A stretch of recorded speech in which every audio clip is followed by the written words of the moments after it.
তুমি নাকি পারো না। আমি পারি কি না পারি তুমি একদিন আমার সাথে খেলবা। সেই খেলার ক্যামেরাম্যান আমি হতে চাই। আরে কাকা সেতেন কেন, সেই ভিডিওটা না হয় আপনাকে দেখাবো।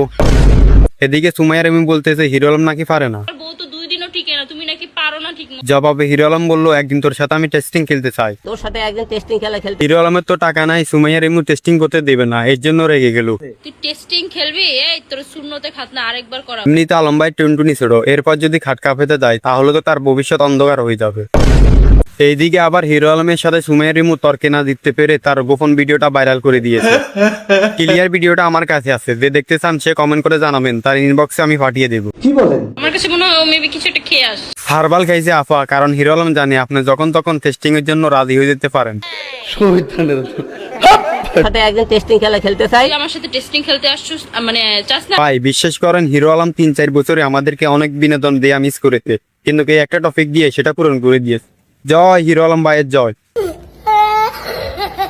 এই কথা কাটাকাটির মাঝখানে হিরো আলমের আবার গোপন ভিডিওগুলো ভাইরাল। হিরো আলম ভাই কত বড় ডেঞ্জারাস একবার চিন্তা করে দেখুন। অফিনলি একটা মেয়েকে রুমে রাখতেছে, তাও আবার সবার সামনে। তুই বলছিস আমার শারীরিক সমস্যা আছে, তাহলে তোর সাথে শারীরিক সম্পর্কটা করে এটা জনগণের সামনে পূরণ করে দে। এখন এসব দেখার পরে আমার কাছে মনে হচ্ছে তো হিরো আলম খুবই ভালো পারে।